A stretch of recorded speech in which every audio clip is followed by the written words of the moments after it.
Welcome to TrendWatch. In Tutorial 104, we summarize the basic concepts of call and put options. If you haven't seen it yet, please find the link above. In this tutorial, we will focus on how the price of an underlying asset affects the price of its options. Regardless of how complex or imaginative option strategies may be, their profitability largely depends on the price movements of the underlying asset. Therefore, it is crucial to understand the factors that can impact option prices. There are only two types of options: calls and puts. No other types exist.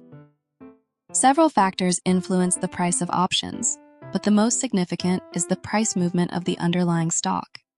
Call and put options represent two opposing perspectives on market price movements. A call option reflects a bullish outlook. Its price increases when the price of the underlying asset rises. In contrast, a put option reflects a bearish outlook. Its price increases when the price of the underlying stock falls. Let's review the examples presented in previous tutorials. In the house sales example from Tutorial 102, Karen paid $100,000 for the right to purchase a house for $1 million 1 year later. She hopes that the house price will increase significantly. If the price rises to $1.2 million, she can exercise her option to buy the house for $1 million, resulting in a profit of $100,000. The higher the house price, the greater her profit. Similarly, when you buy an NVIDIA call option with a strike price of $100, you have the right to purchase the stock at $100 when the price rises to, for example, $150 on expiration day. You can either hold the stock for long-term investment or sell it immediately at the market price, making a profit of $50. For simplicity, we will not consider the premium at this time. These two examples illustrate that call option buyers hope for the price of the underlying asset to rise as much as possible, which increases the value of the call option. In the car sales example presented in Tutorial 103, Karen paid $3,000 for the right to sell her car for $30,000 2 months later. During this period, she does not need to worry about her car's value depreciating below $30,000. While a further drop in value does not result in financial gain for her, the put option acts as insurance against downside risk.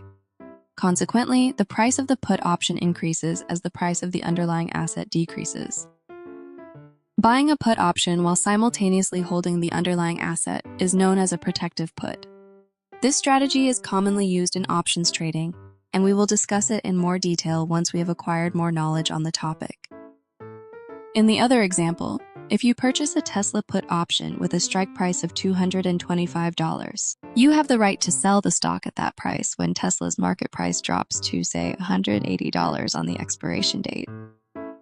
If you do not already own Tesla stock, you can buy it at the market price of $180 and immediately exercise your right to sell it for $225, resulting in a profit of $45.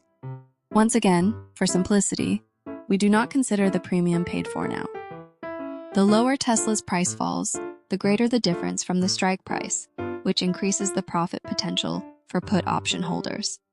Therefore, put options are considered bearish in nature. In options trading, you can be either a buyer or a seller. The trading strategies for buyers and sellers are completely different, each with its own techniques and logic.